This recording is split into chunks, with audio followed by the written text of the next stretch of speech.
Robin Peterson. Caden Keplinger. Steve Peterson. Nancy Caltabiano. Pam Peterson. Or mom. Okay. All right. All right. Tell me why I should hire you. This is the last question an interviewer will typically ask their interviewee. This is also typically the most important part of the interview. Preparing for this question, amongst many others, can be a brutal task, but with enough practice and preparation, anyone can become great at interviewing. Today, with many years of interview practice, I will get you prepared for an interview with dress code, practice questions, and tips on how to be successful for an interview. So the first thing we're going to talk about is the dress code. You'll always want to prepare by getting a feel for the corporate culture before heading into an interview. Each job varies as to how you will want to dress. A serving job is usually pretty casual. A Fortune 500 company is usually a little bit more business attire. You'll want to obviously pick colors that are a little bit more neutral. So for instance, you will want to wear something white, navy blue, gray, or black. Typically like a button-up shirt, something a little bit more business casual. Something to stay away from is something with a lot of print on it that's a little bit distracting to the interviewer. And then another example would be this. This could be okay in some interviews, but the polka dots again kind of takes away from the interviewer. Okay, next you will want to make sure that your outfit is wrinkle-free and clean. You want to do this the night before an interview just to make sure that you are prepared the morning of. You also want to feel comfortable during an interview. So for instance, you do not want to wear like jewelry that kind of hangs off of your wrist or will, kind of fall off during an interview. Another thing you'll want to avoid is like the crazy earrings like this, something that's too big and bold. Again, kind of distracting for the interviewer. You want to wear comfortable shoes. As far as shoes go, I think something closed-toed and flat is probably best for men and women. For women, try not to wear stilettos or anything too high. That will kind of, again, take away from the interview. You want to be comfortable. And again, pick a hairstyle that will be flattering to the interviewer, something out of your face. For men, you'll want to kind of get a clean cut, clean shaven beard, mustache, all that good stuff. And another thing to keep in mind is perfume and cologne you'll want to keep to a minimum. Anything too strong of a scent can be distracting. So next we're going to talk about how to practice for an interview and how to prepare. In order to have a successful interview, you will want to do a little bit of research about the company so that way you can ask questions and you're a little bit more familiar with where you're applying.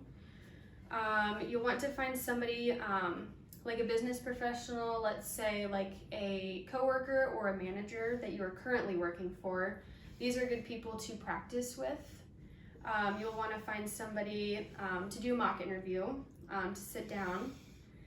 And it needs to be in a professional setting, something like what you will be asked to, be in. You will also want to get feedback from this person. Feedback is a big part of the interview process, so you can make sure that when you go into the actual interview, you're nice and prepared and confident. You'll want to go online and find a few practice questions. This will also help your confidence level and also just help you feel more prepared. A couple of example questions that you might want to answer beforehand are what can you offer us that other people cannot, and what are your strengths and weaknesses? Something to keep in mind when answering these questions is you don't want to start them with I don't know, or Okay, in an example interview question and answer, the one I chose was, what can you offer us that someone else cannot? Here's a few points to emphasize.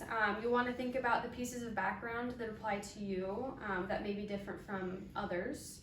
You will also want to point out skills and characteristics that apply to the position. And then point out your positive attributes that would be highly valued to the company. A few things to avoid would be just to kind of beware of the long-winded answer. You want to keep it short and to the point. And then don't give a cookie cutter response. An example of this would be, I'd be great because I'm hardworking. And then what to bring to an interview. Some things just to bring along would be like a pen and paper. It's like this, just a little notebook, nothing like too big, just something small, and then a pen or pencil. You want to bring that just in case you want to like ask questions, write things down that you may not remember later on. Breath mints, always bring breath mints, you never know. And then a resume in case they want to ask questions, and in case they have, if they want to look over it or if they have any questions. And then what not to bring, you don't want to bring coffee, soda, or gum. Those are all distracting. All right, and then during the interview, when walking into an interview, you want to greet your interviewer with confidence. A strong handshake is always good.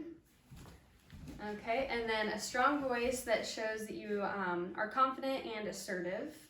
Eye contact, you will always want to make eye contact with your interviewer.